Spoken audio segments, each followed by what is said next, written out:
All right. Hello, everybody. My name is Aaron Wexler, and welcome to another episode of Within the Game.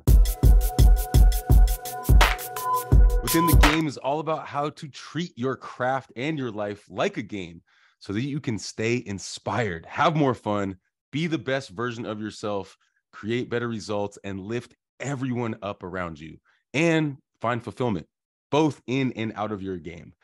And today's guest is a long time coming, man. It's the one and only Quentin Q Williams. Q, I'm a huge fan of you, and I'm so excited to have you on the podcast. Thanks so much for being here, bro. It's a pleasure, man. I'm so excited. Right on, man. Q, you're a mental performance coach for men and athletes, and you became a Gator Bowl champion as a two-sport athlete at Northwestern University, where you hold a master's degree in sports management. You're a coach for Athlete Soul, an official provider for the Pro Football Hall of Fame Behavioral Health, and the founder of your coaching program, the World Class Method. Q, once again, thanks for being here. I'm just going to mention your social media. Your IG is at QWilliams__. Did I get that correct? That's right. Yep. And your website is www.q-williams.com. Let's go. Let's go. All right. I like to jump in right away. This is the first thing I ask everybody who comes on the show.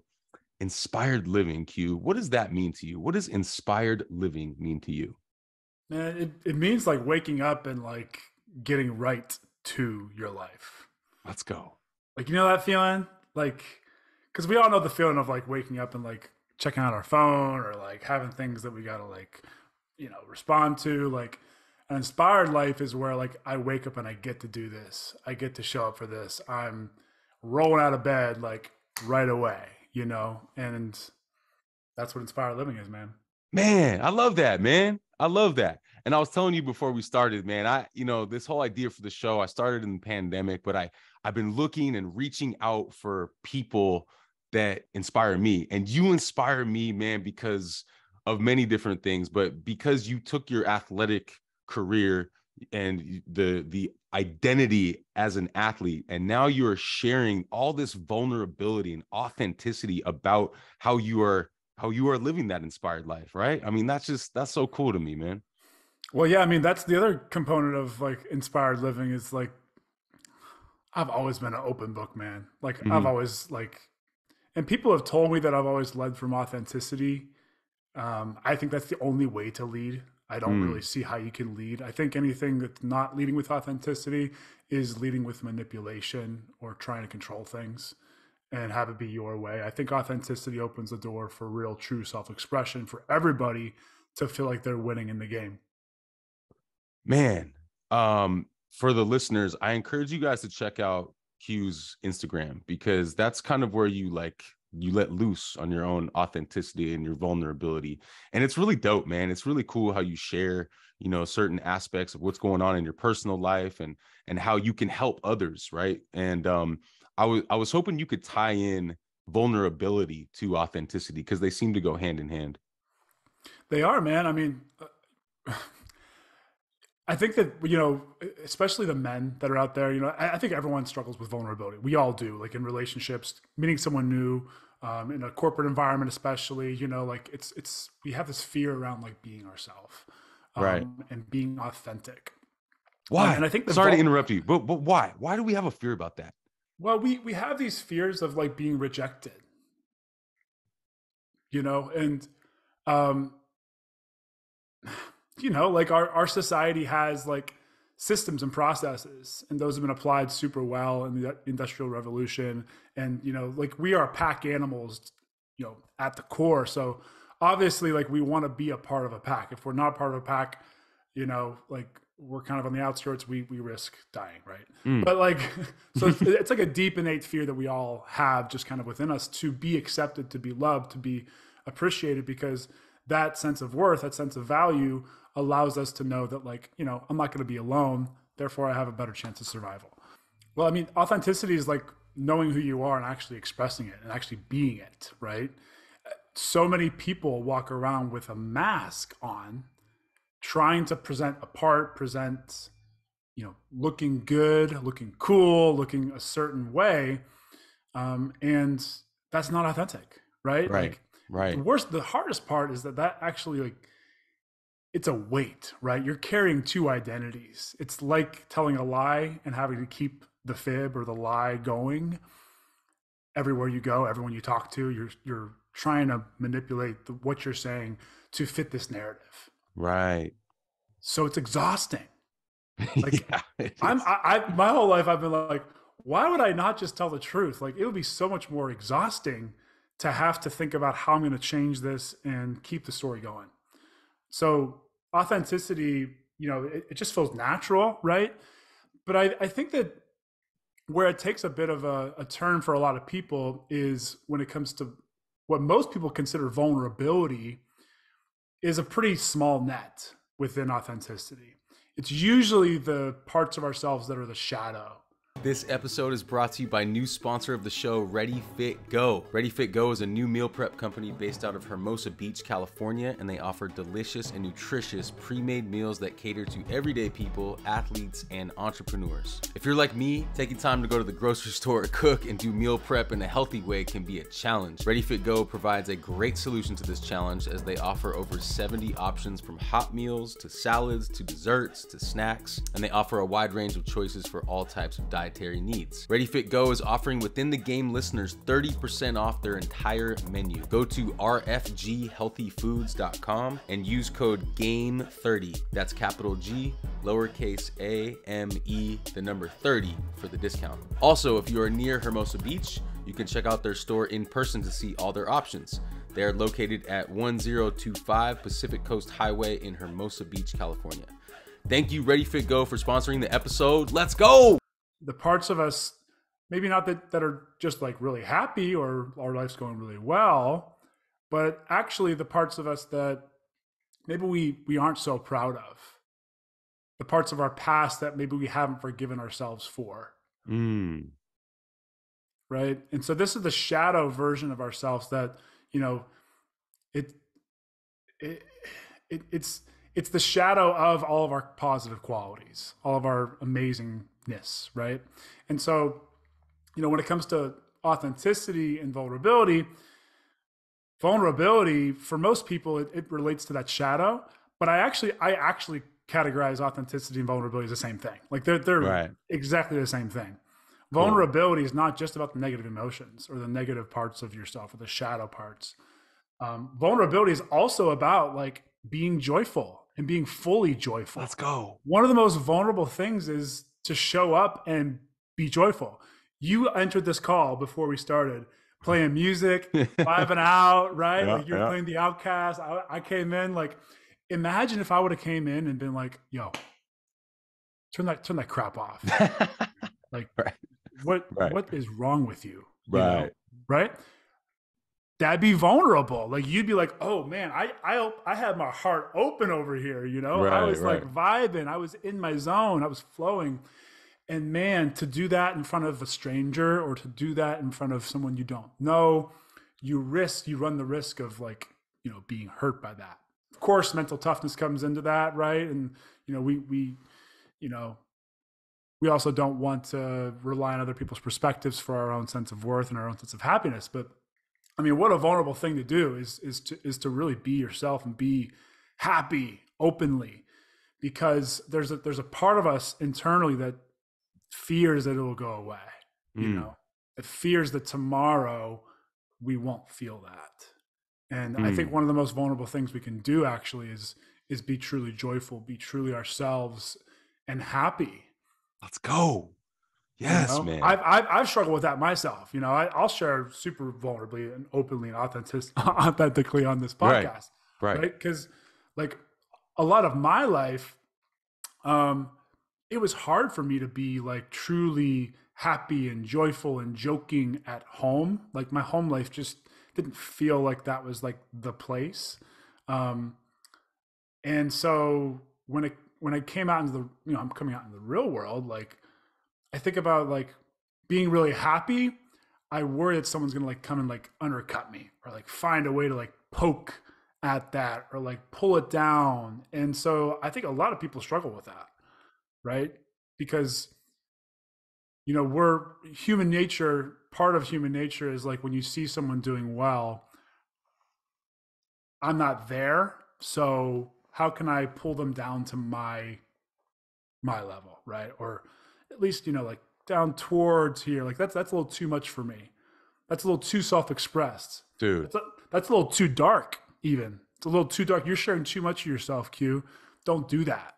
You're sharing too much of your vulnerabilities. Don't do that. Same thing, right? Like that some people are just stuck inside a comfort zone of just neutrality, but they don't want to go up or down.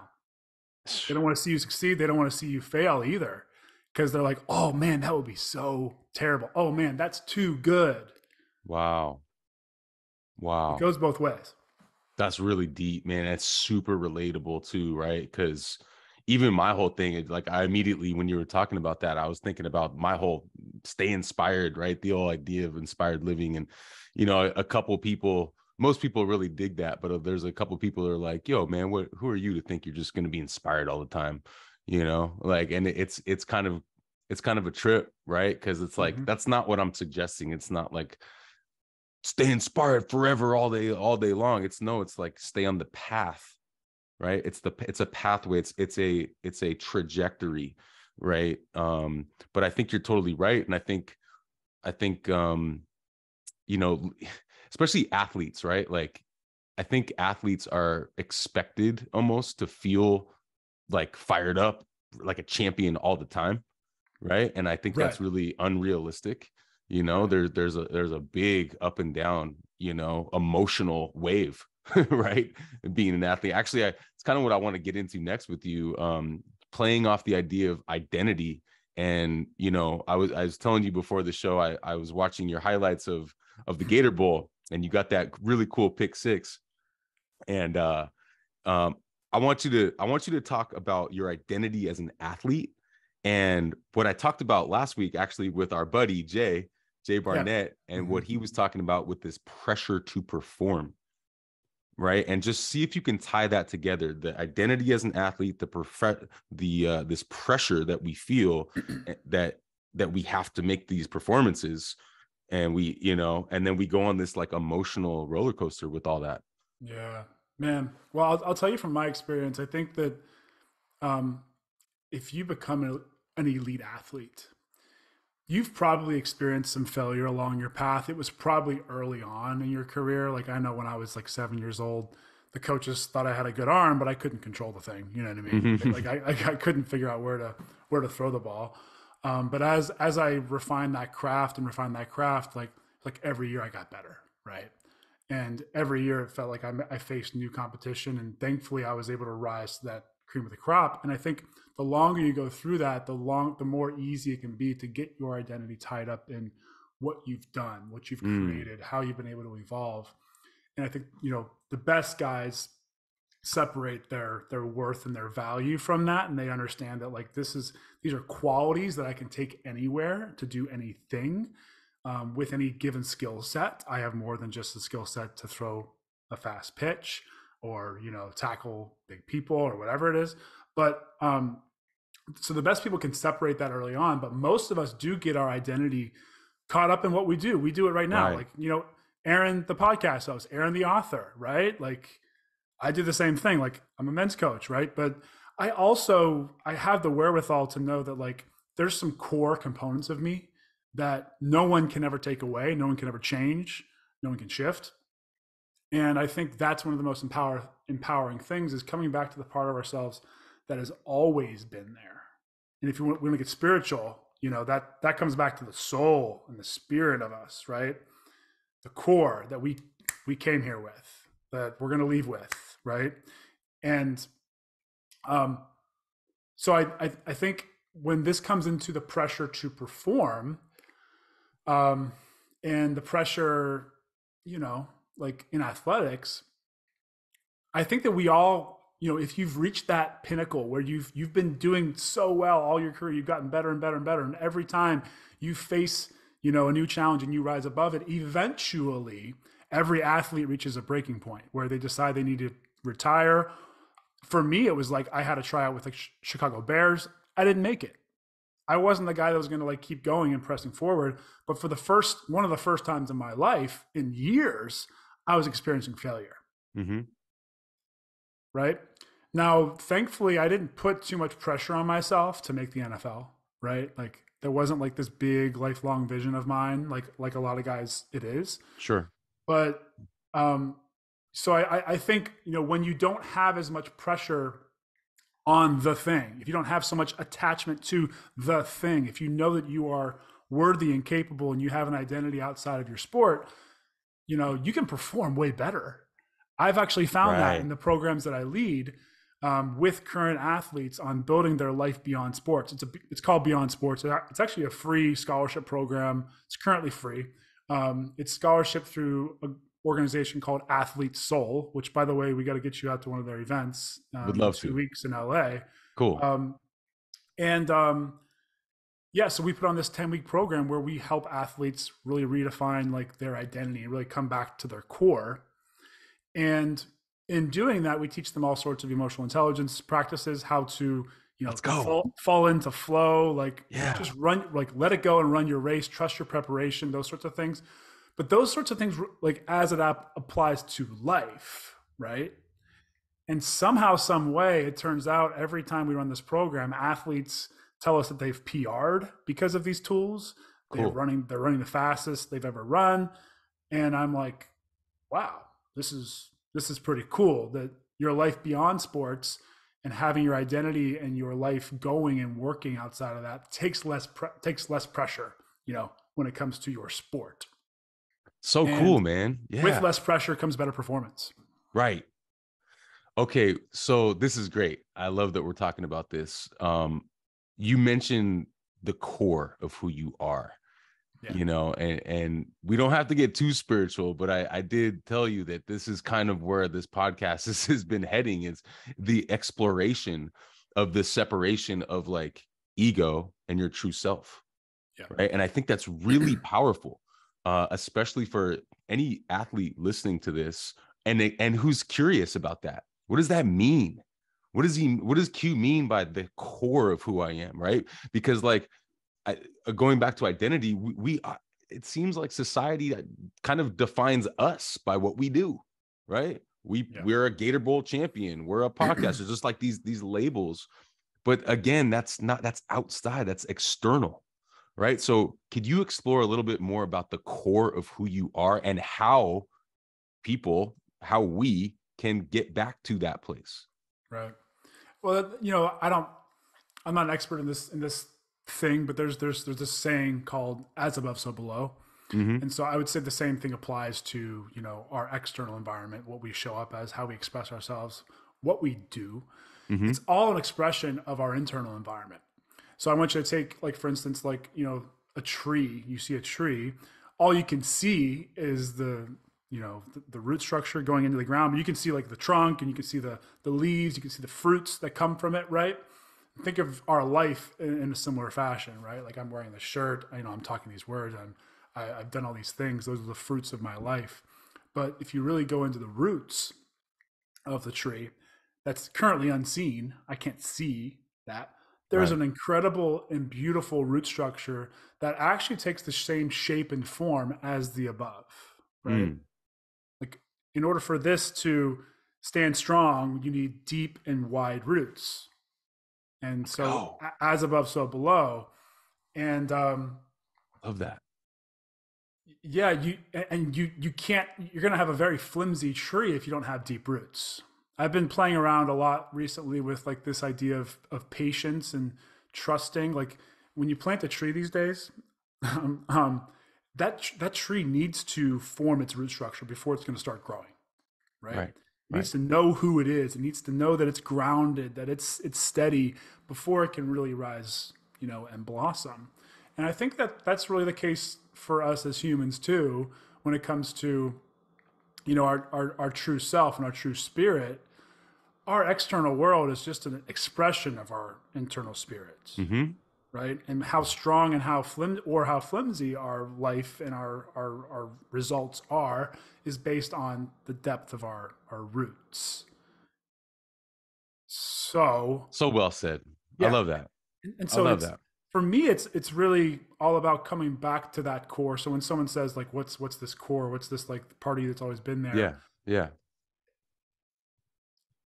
It's kind of a feeling, Yeah. like it's kind of indescribable, but everyone has this part of them that has always been there that they can identify with. It's you, it's you without the body. It's you without the titles. It's you before you were born. you know it's just you. And there's something unique about each and every one of us. I'm not saying we're all snowflakes and we need to be treated like we're special, but we have a special and unique purpose and a unique gift. And so I try to help athletes and men, everyone I work with, come up with like their core identity. Mm. And you don't have to come up with it much. You just kind of feel into it, right? Like what is my core always want to do in every situation, no matter where I'm at, right? Right. Man, I really resonate with this because for me, it reminds me of your inner being. Yeah. I bring up the teachings of Abraham quite a bit on this show because I'm really I just really resonate with the teachings of Abraham. Are you familiar with Abraham? A little bit. Yeah. Channeled through Esther Hicks. It's a Yeah. kind of a Hmm. spiritual Totally. way of thinking, but it's very pragmatic. It's not outlandish.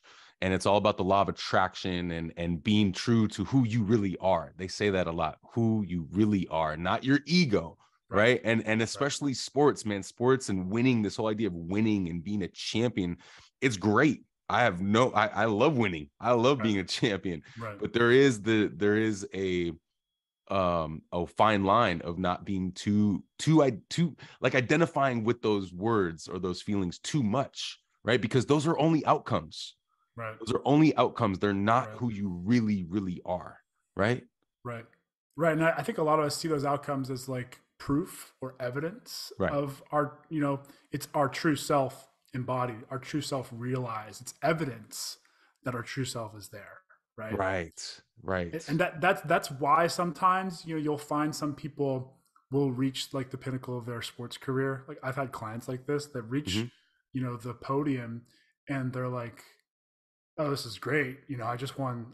Now a national champion. I'm an All-American, But now what, right? but I don't feel it. It Mm. doesn't feel like I thought it would. And now what? And I think the difference between that and inspired living, like an inspired athlete, um, is knowing why you're doing things, Hmm. Hmm. right? Because your why comes from your core, comes from your deepest sense of being, not from some external validation or external need to prove myself. No, that like any results I have are simply an expression of my inner core, ideally. But I think a lot of athletes reach that pinnacle and they've been misguiding themselves. They've been Mm. guiding themselves based off of what they think is going to find fulfillment instead of using their inner compass, right? And so I think true fulfillment comes from really knowing what that core is and following that, and letting whatever you do and however you do it be an expression of who you truly are. That's where alignment and fulfillment and all these amazing buzzwords we talk about come into play. Totally, man. Totally. Okay, so how okay, so if someone's listening to this and they're like, "Yeah, okay, I agree with you and yeah, it sounds great and all that, but how?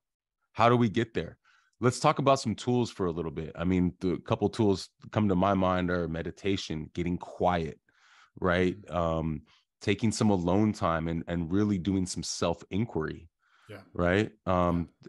Talk more about some tools that you use in your coaching and stuff that has helped you personally. Yeah. Well, vulnerably, authentically. We talked about this a minute ago.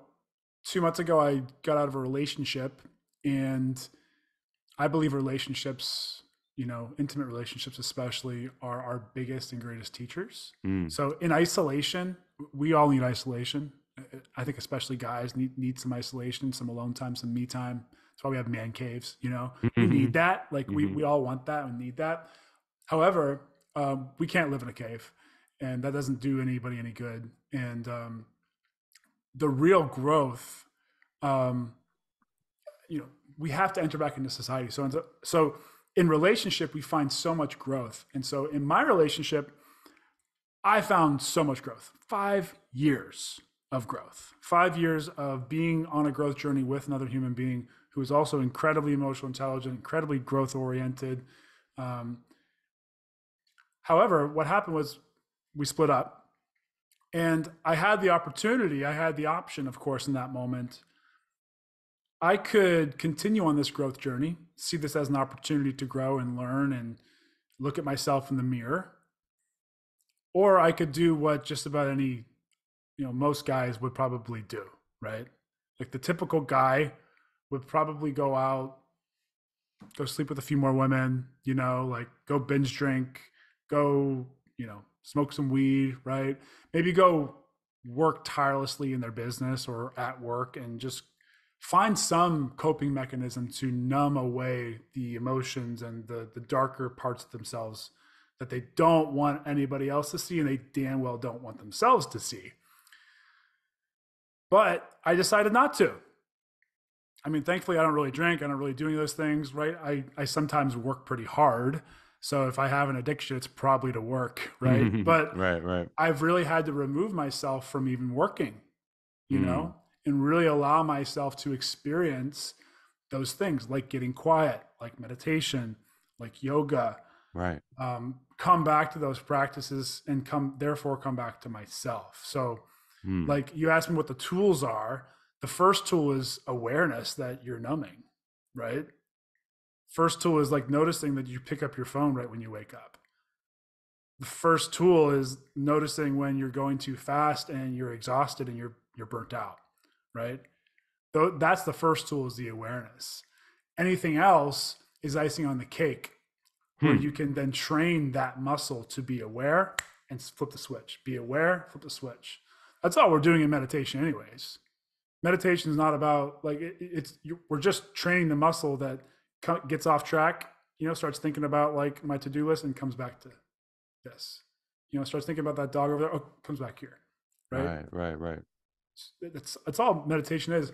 And so the more we can train that, of course, the more we can get really in tune, like you said, with ourselves, get quiet and really get in tune with ourselves and know ourselves. um, so yeah, I mean, there's a lot of different tools I use. I think breath work is a really powerful tool. Either in the short bursts of just kind of getting you clear for the day. I do a priming technique that Tony Robbins, coined. It's Mm-hmm. it's just like some really simple breath work. 3 rounds of it takes 3 minutes, and I'm in the zone, and I pray and I meditate, and Cool. that's my practice. But like I've gone through millions of them, and it's not about finding the practice. It's just finding actually like the next practice, because it's like there's always something new to learn. There's always like a new season of life to enter into, and to expect yourself to do all of these things, forget about it, dude. Like Right. forget about it. So I'm not going to be the one that comes on here and says like, you got to do this, you got to do that, you got to do this. If there is like a simple kind of all-inclusive thing that I do, it's actually something that I picked up from my pastor. I'm spiritual. I'm not necessarily Christian, but I have gone to a church for several months, and Mm-hmm. this tool really resonated for me because it kind of brings a bunch of things into like one. It kind of packages everything into one thing, and it's a prayer format. He calls it. His name's actually Miles McPherson. He played for the Chargers, like All-American cornerback for the Chargers, or in college. And he's an amazing pastor. He speaks the word so incredibly well.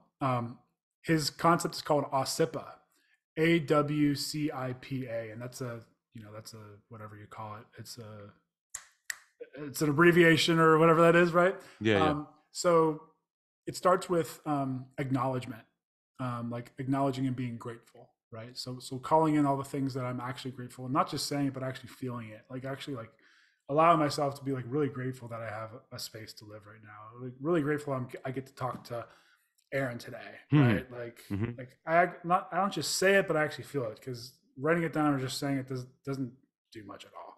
It's really about like bringing my energy into that and giving my all to that. Second step is Wait.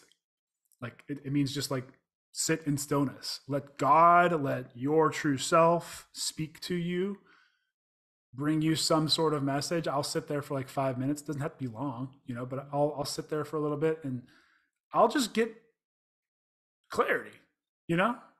I'll just find a way to trust myself in that moment. Trust some message that came to me. And I think we can't get that unless we actually sit still. Mm, Um, love that. and we wait. I think in waiting, we have to let go of control. And as athletes, we would rather be in control and know where we're going and know what the playbook is. Right, right. This is tapping into the opposite, which is the surrender and waiting for something to come to me. It's more that feminine energy. So those are the first two steps: acknowledge and then wait. C stands for, I believe, confess, right? But I don't take confession as like a sinful thing. I think of it as like what's not working in my life. Mm, Think of like what has not been working. What more importantly that did I just get in my knowledge that hasn't been working? Like if this is the message, then what hasn't been working to help me get there or help me embody that? So maybe it's procrastination, maybe it's overthinking, maybe it's not trusting myself, things like that aren't working. So I ask myself that every morning. That's the third thing. And then I believe I is insight, or it means pray for other people. So it's like hmm. start to visualize the kind of world I want to create. And just Cool. just notice as we're going along this process, we're talking about like all these buzzword topics. Like we're talking about gratitude is the first one. We're talking about meditation is waiting. We're talking about confession. It's just like taking note of what's not working. That's a common mindfulness practice. And then now we're praying for like the kind of world we want to create, for what we want others to experience, right? Yeah.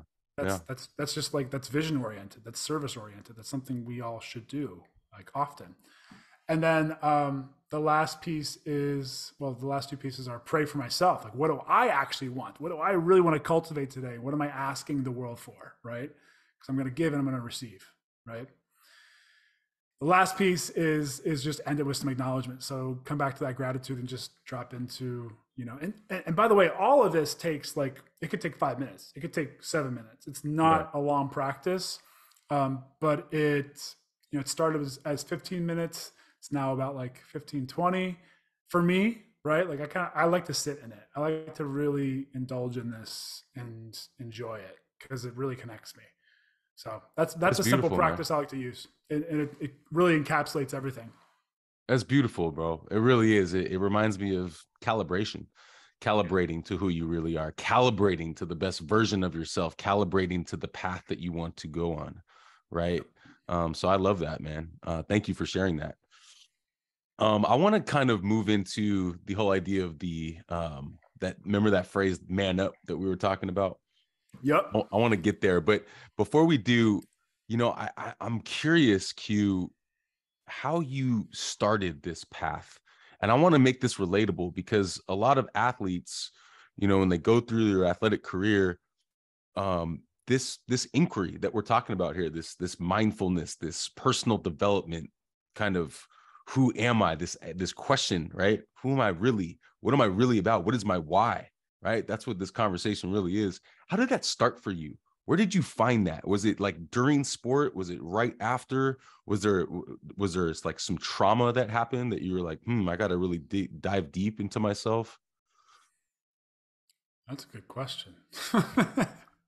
And while you're thinking about Good that, the question. reason why I'm asking that is because I found it kind of in the middle of my athletic career in college, and it confused me. I became confused because I'm like, wow, there's so much going on in me, right? There, Mm-hmm. it's my spiritual self, it's my personal growth.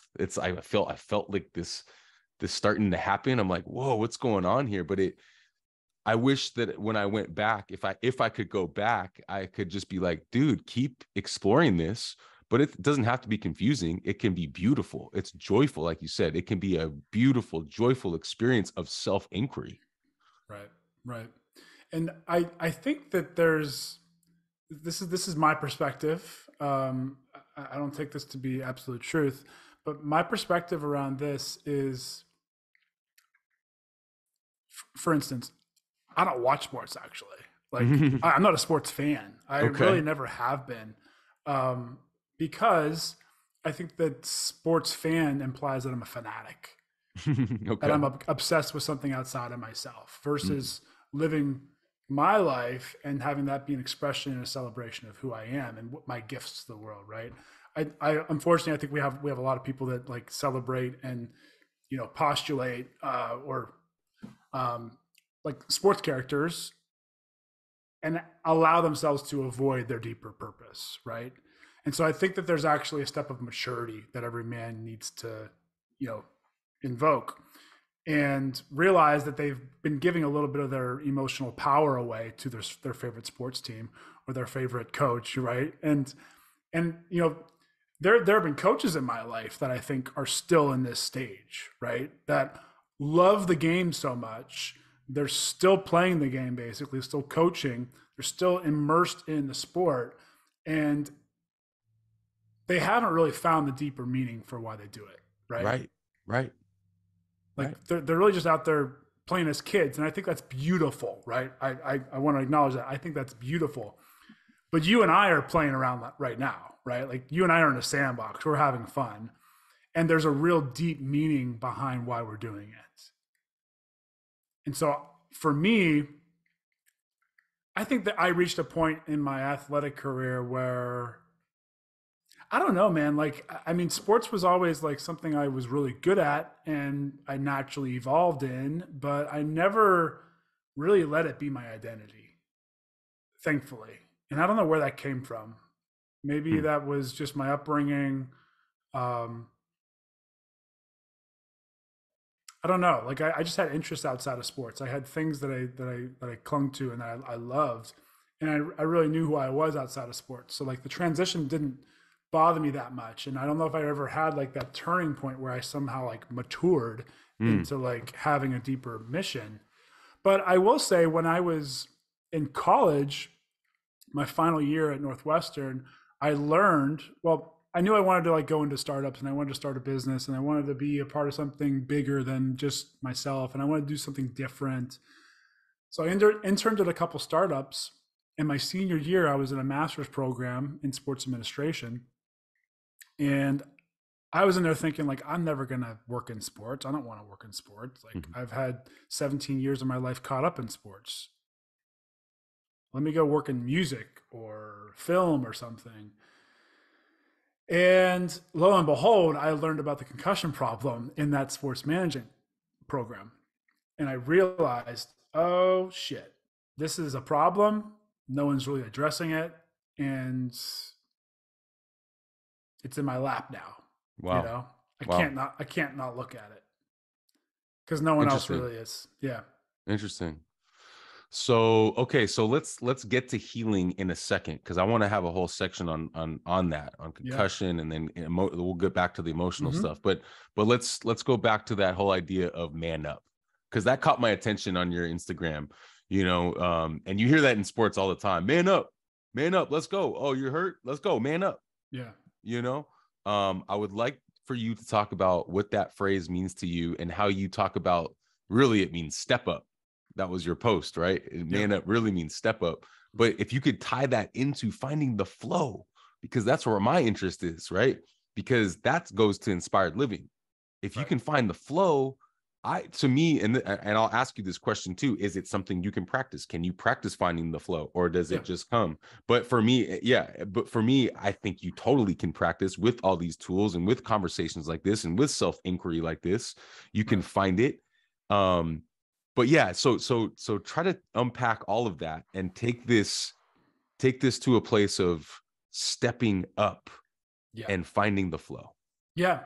Well, a perfect example, and I know you don't want to go too far on this, but like for me, stepping up meant actually stepping up to the plate of like that mission of like solving that problem and Sure. actually like stop procrastinating, stop questioning myself, stop doubting myself, stop worrying about what people are going to think, all these egoic things that had Mm-hmm. nothing to do with my core. Right. Mm. And so I had to finally step up as a man and say, just put my foot down, you know, and be assertive. Most of my life I was not very assertive. The only place I could be assertive was on the Football. sports field, Yeah. football. Right. Yeah. only place, Mm. you know, because it was also celebrated to be massively assertive and passionate and Right. dominant, right? Right. So I had to find some way to like pull that out of myself in the real world. And as a lot of men share, you know, we're a little bit afraid of our anger. A lot of men are afraid of their anger because they've hurt people in the past, or that anger has been used in a way that's dominated.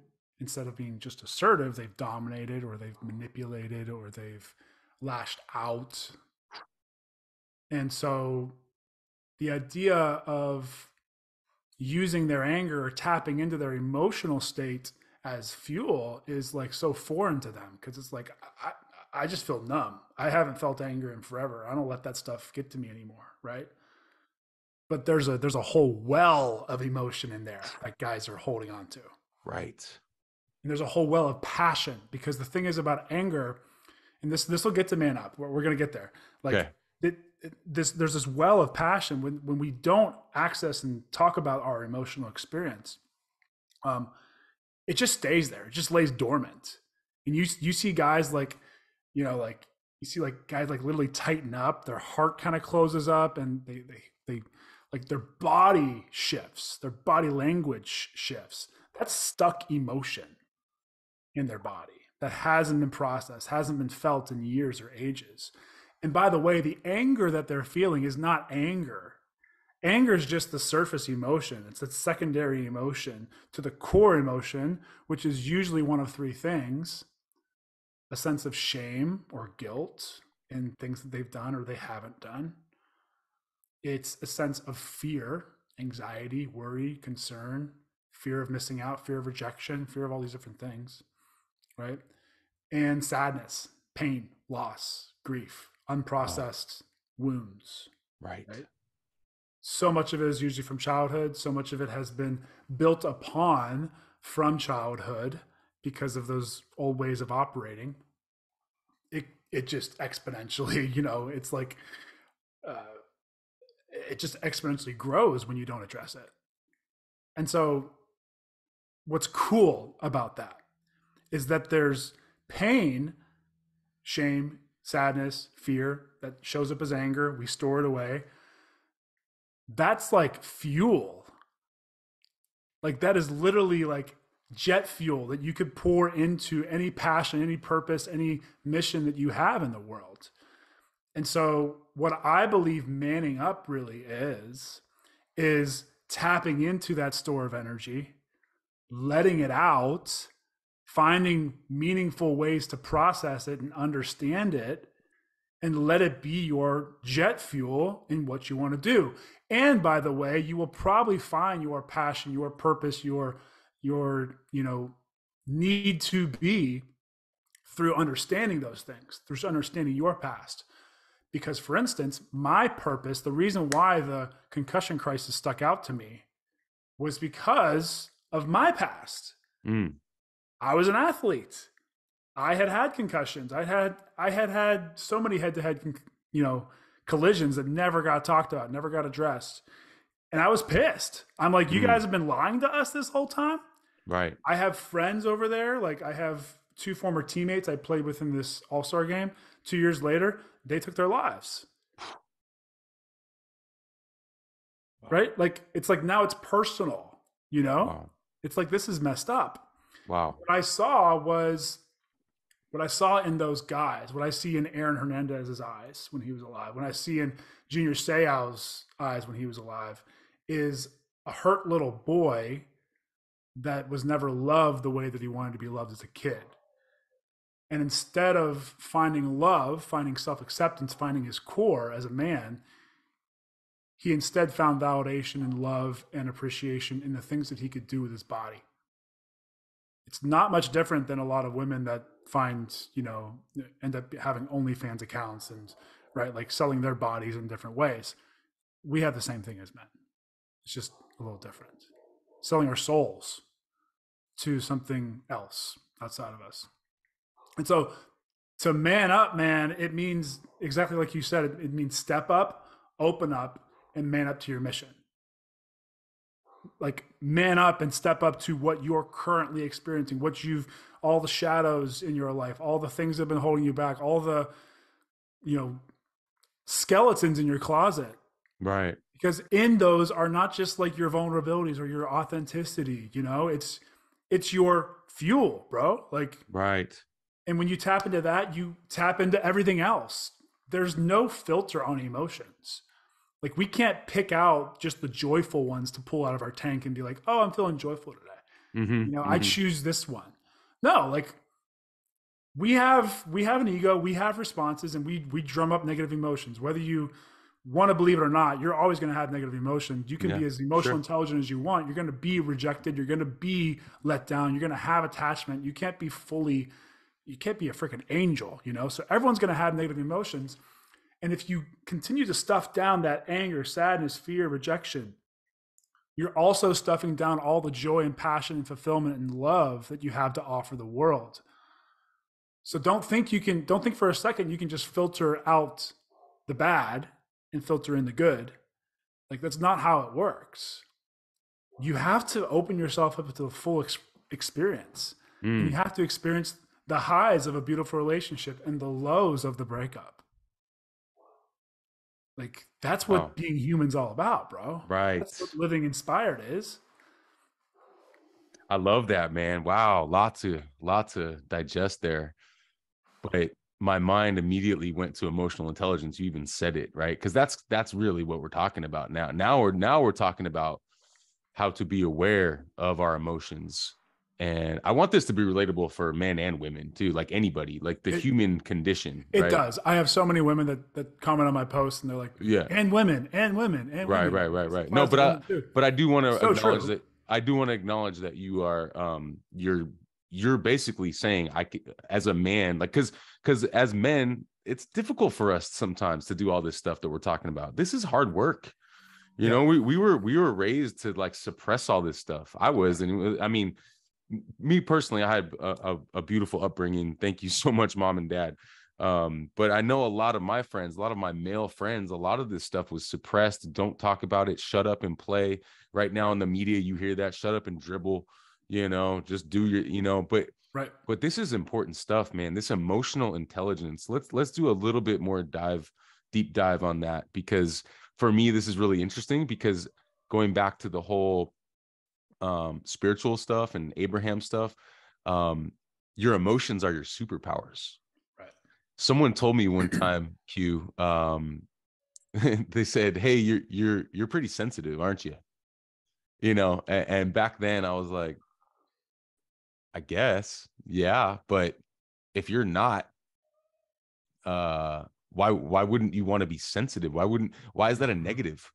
Like, if you're not sensitive, that means you're not using your senses. That's where my mind went. Yes, right? Like, you're suppressing your own senses. And so I think it's a superpower to be sensitive. I think it's a superpower to feel all the feels, like you just mentioned. I think that's great. And I think the more emotionally intelligent we can be, the more aware we can be when we are in these emotions, and how we can use them to manifest and do the things we want to do and have the experiences we want to have. Because even at the end of the day, even if the manifestation that we want is the championship, or is the $1 million, or the relationship, whatever that thing is, it's how we want to feel when we have those things. Right. Yeah. Right. Yeah. Totally. So how can we, so knowing that and being aware of this intelligence, how can we tap into those feelings prior to the manifestations?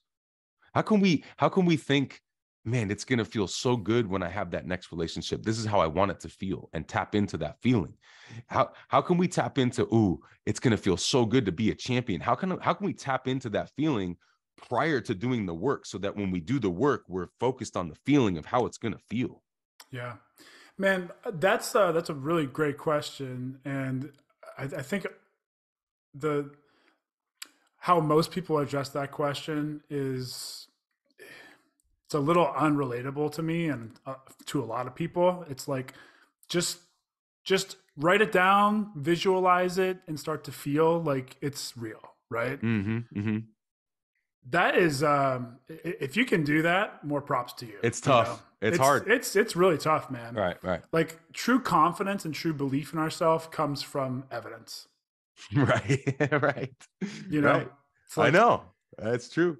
like, so the best advice I have and the best I've used is reflect on and go back to the moments where you felt like you were on fire, like you had the evidence, Hmm.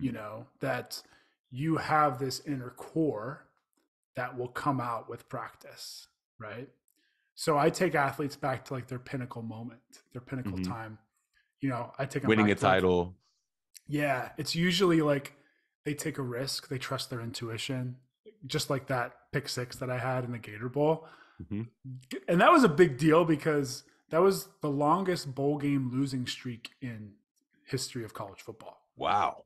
We had lost the most like we hadn't won a bowl game in 64 years. Oh, I didn't know that. That Wow. was, yeah. So that was the third play of the game. And I'm out there trying to just have a game. It's my last game of my career, probably. It ended up being. And I'm out there, third play, and something in my gut just tells me this guy's about to throw a screen pass over to the right, and I should just run over there. And I pick it and I run back like 40 yards, and like that kicked off the game to us finally winning our first bowl game and breaking that streak. Let's Like go. yeah, Let's go, Q. And then you dove into the end zone too. I like right, that. right. And so what I do with athletes is, and anybody can relate to this, man, woman, anybody in your life. You've had a moment already where you've been in flow, right? And you asked about flow earlier, like how do we Hmm. tap into flow? Flow happens by seeing an opportunity and actually taking action. So it doesn't come from just like thinking or writing something down or having some big aha breakthrough. No, it actually comes from taking action on that, Let's doing go. Come doing on. the thing that you are avoiding, right? Like addressing that conversation that you need to have, sharing those emotions that you need to get off your chest, right? Actually taking the action. Um, and you're gonna feel it in your nervous system. Come You're on. gonna you're gonna be freaking shaken. You know what I mean? Like you're gonna feel that kind of fight, flight, freeze reaction in your spine when you go and do that thing and afterwards. But you're gonna feel so lit up afterwards. You're gonna feel like that's how it works. It's how we find flow. Is you have to stretch yourself. It's scientifically shown. You see an opportunity, just like I did. Like I saw that quarterback. I saw his eyes going that way. I'm like, that's weird. I see this guy trying to cup block me. I push him down, and I have a choice to either go after the quarterback or go over here. And I see the opportunity, right? And I'm like, I I could take a risk right now, like and my coach would have been in my ear like if I didn't make that play because I was in the wrong place. But the wrong place. I trusted my intuition and I went out there and it worked. Yeah. But the thing is, we can't take huge astronomical risks. You can't tell yourself, today I have a net worth of zero and tomorrow I want to be a millionaire. That should just it just doesn't work. Like maybe you can, maybe you've manifested that in the past. Maybe that's your stretch, right, for right now.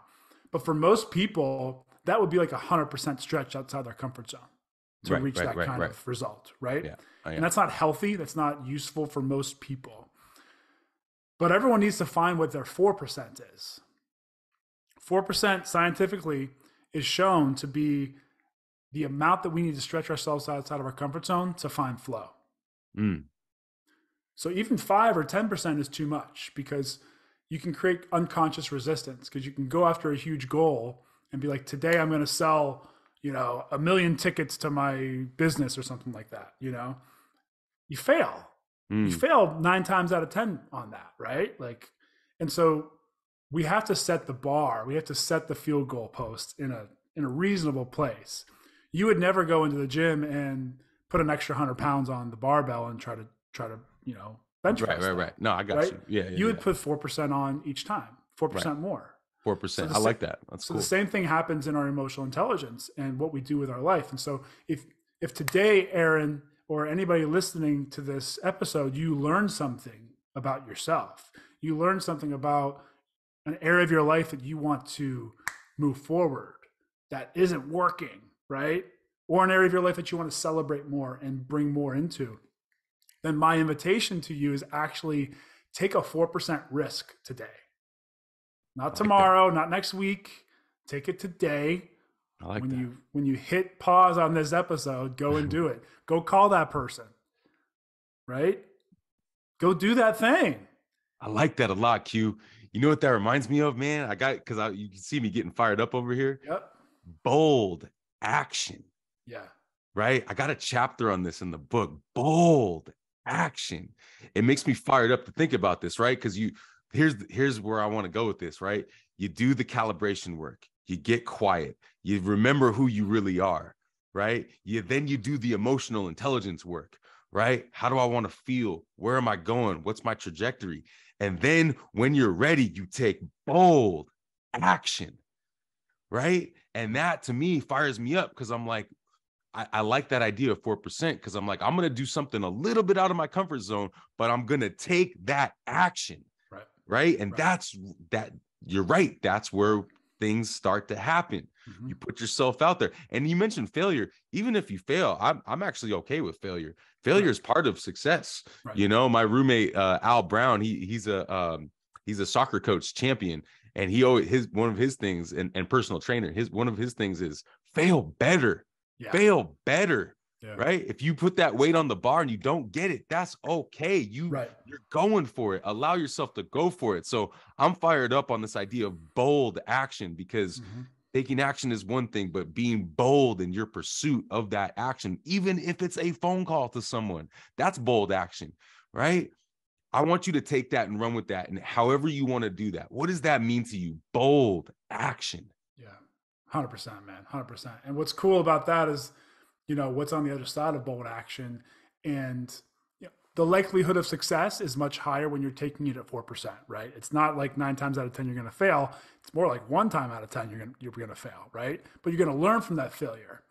And the other 9 times out of 10 where you succeed at 4%, like that's where you build momentum, right? Right.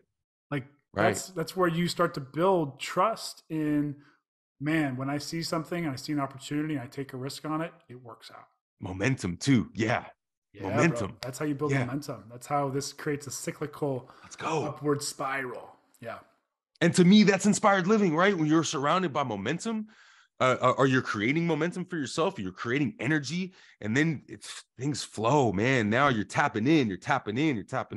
I'm experiencing that right now. Right. I'm connecting with a lot of people who are just wanting to talk about this stuff, and it's momentum, and it's makes me want to take more bold action. And it's just like this snowball effect. And it's really beautiful. You know, it's like we're back in the beginning, man. We're listening to that music, that Outcast. We're flowing. Let's go. Q, man, we could talk for hours, but I want to start to wrap it up. I want to allow you to talk about some of your programs. Talk about Beyond Sports, the Wheelhouse Retreat, and any other offerings that you want to mention. Yeah, man. I mean, so I'm a coach. That's like the highest value offering that I can create. It's a private coaching, but I'm actually way more passionate about serving people like in group environments. And so I've put together several group containers and experiences, whether you're an athlete that's trying to figure out like what your purpose is beyond sports, really hammer down on like the intangibles outside of sports and probably show up as a better athlete, but more so just as a more prepared human being. That's called Beyond Sports. And you can find that. All this stuff is in my Instagram, in my bio. I have like a whole like link tree thing. So that's listed there. It's called Beyond Sports. And that's actually like practically free. It's probably always going to be almost free, if not free. It's free right now. That's cool that you do that, man. That's cool. Yeah. It's funded through a nonprofit called Athlete Soul, which I'm going to invite you to their event. Cool. So I'm really grateful for that partnership because athletes, it's necessary work. The second piece is when it comes to men, I work with male current and former athletes in a group environment. I get guys back in that locker room. That's called Wheelhouse. That's coming up again in February. So we do that every 3 months these days. I also run men's groups. If you're just a man out there who wants to connect with your sense of purpose, your core identity, all the things we talked about today, and you want to, balance and flex your masculine and feminine, there's a couple ways you can do that with me. One is called the 50/50 Men's Mastermind. It's a monthly community and brotherhood where we get together once a month and we talk about ways to be a better man and really get honest and open. If you want to take that a level further, you can join my men's group.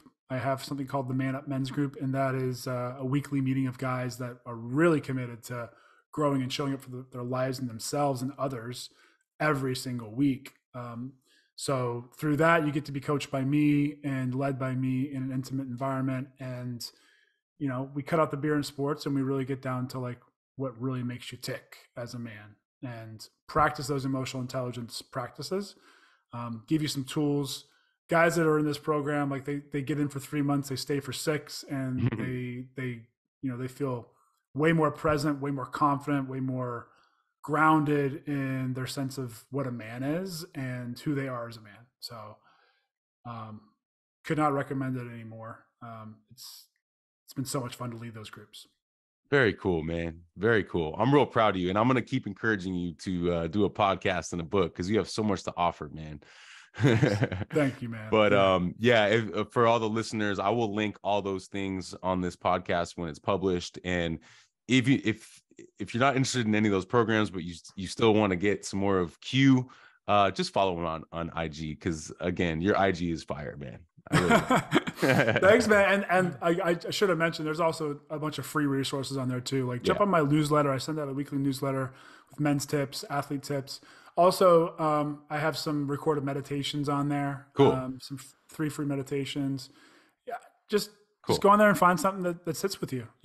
Yeah, absolutely, man. Q, this was fire, bro. This was great. A lot of fun, bro. Yeah, I really appreciate you, and don't go anywhere. But for all the listeners out there, thank you guys so much for being a part of this podcast. If you resonated with any of this stuff, I want to hear from you. Just reach back out to me. And also please subscribe, like, and share. Much love. Stay inspired, everybody.